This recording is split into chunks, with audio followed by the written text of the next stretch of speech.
भगवान श्री कृष्ण की जीवन कथा।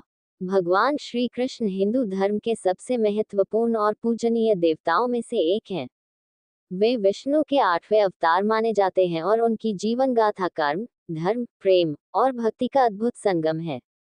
उनकी कथा महाभारत, भागवत पुराण और हरिवंश पुराण में वर्णित है। श्री कृष्ण का जीवन कई चमत्कारों, शिक्षाओं और महान कार्यों से भरा हुआ है। जन्म और बाल्यकाल। कृष्ण का जन्म मथुरा नगरी में कारावास में हुआ था। उनके माता पिता देवकी और वासुदेव कंस के कैदी थे। कंस, जो मथुरा का राजा था और देवकी का भाई था, ने आकाशवाणी सुनी थी कि देवकी का 8वां पुत्र उसका विनाश करेगा। इस डर से उसने देवकी और वासुदेव को बंदी बना लिया और उनके 7 बच्चों को जन्म के बाद मार डाला। जब 8वां पुत्र श्री कृष्ण जन्म लेने वाले थे, तो भगवान विष्णु ने वासुदेव को आदेश दिया कि वे कृष्ण को गोकुल में अपने मित्र नंद बाबा और यशोदा के पास ले जाएं। कृष्ण के जन्म के समय चमत्कारिक रूप से जेल के दरवाजे खुल गए, प्रहरी सो गए और यमुना नदी का जल मार्ग सुगम हो गया। वासुदेव ने कृष्ण को टोकरी में रखकर गोकुल पहुंचाया और वहां यशोदा के नवजात शिशु को लेकर वापस लौट आए। इस प्रकार कंस को ये ज्ञात नहीं हो सका कि कृष्ण जीवित हैं। गोकुल और वृंदावन का जीवन। गोकुल और वृंदावन में कृष्ण का बचपन अद्भुत और आनंदमय था। वे अपने मित्रों के साथ गाय चराने जाते थे और रासलीला में गोपियों के साथ नृत्य करते थे। कृष्ण की बाल लीलाएं अत्यंत प्रसिद्ध हैं। पूतना वध। एक दिन राक्षसी पूतना ने कृष्ण को मारने के लिए स्तन में विष लगाकर उन्हें दूध पिलाने का प्रयास किया, परंतु कृष्ण ने उसे स्तनपान करते समय उसकी प्राणवायु ही खींच ली और उसे मार डाला। शकटासुर वध। जब कृष्ण एक शिशु थे, तब एक राक्षस शकटासुर ने उन्हें कुचलने के लिए एक भारी गाड़ी को गिराने का प्रयास किया, परंतु कृष्ण ने अपने छोटे से पांव के एक हल्के से स्पर्श से ही उस गाड़ी को पलट दिया और राक्षस का वध कर दिया। कालिया नाग का दमन। यमुना नदी में एक विषैला नाग, कालिया, निवास करता था। उसका विष नदी के जल को जहरीला बना रहा था। कृष्ण ने नदी में जाकर कालिया नाग के सिर पर नृत्य किया और उसे पराजित कर यमुना से बाहर निकाल दिया। इसके बाद कालिया नाग ने कृष्ण से क्षमा याचना की और नदी छोड़ दी। गोवर्धन पर्वत उठाना। जब इंद्र देवता ने गोकुल वासियों पर प्रचंड वर्षा कर दी क्योंकि उन्होंने इंद्र पूजा बंद कर दी थी, तब कृष्ण ने अपनी छोटी उंगली पर गोवर्धन पर्वत उठाकर सभी ग्रामवासियों को सुरक्षा दी। इस लीला से इंद्र का अभिमान टूट गया और उसने श्री कृष्ण को गोवर्धनधारी का सम्मान दिया। कंस वध और मथुरा वापसी। जब कृष्ण युवा हुए, तब उन्होंने मथुरा लौटने का निश्चय किया। उन्होंने अपने बड़े भाई बलराम के साथ मथुरा जाकर कंस के कुशासन को समाप्त किया। मथुरा पहुंचकर उन्होंने कंस के अखाड़े में प्रवेश किया और कंस के भेजे गए पहलवान चाणूर और मुष्टिक को पराजित किया। अंत में कृष्ण ने कंस को अपने हाथों से मार डाला और अपने माता पिता देवकी और वासुदेव को कारावास से मुक्त कराया। द्वारका की स्थापना। कंस के मारे जाने के बाद कंस का ससुर जरासंध कृष्ण से बदला लेने के लिए कई बार मथुरा पर आक्रमण करता रहा। जरासंध के निरंतर आक्रमणों से बचने के लिए श्री कृष्ण ने यादवों को सुरक्षित स्थान पर ले जाकर द्वारका नगरी की स्थापना की। द्वारका एक सुंदर, सुसज्जित और मजबूत नगरी थी, जो समुद्र के किनारे बसी थी।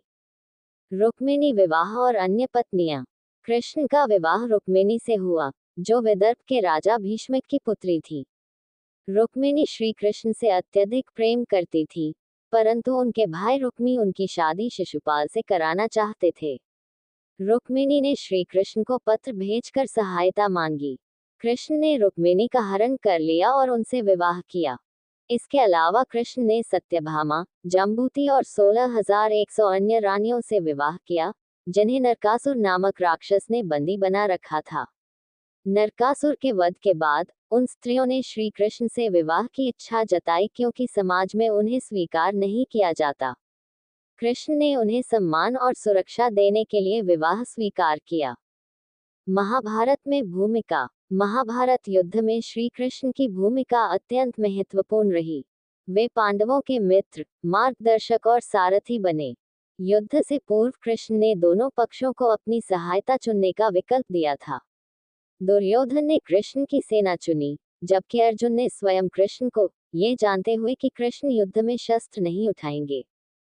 कुरुक्षेत्र के युद्ध में अर्जुन जब अपने ही कुटुंबियों के विरुद्ध युद्ध करने में संकोच कर रहे थे, तब श्री कृष्ण ने उन्हें भगवद गीता का उपदेश दिया।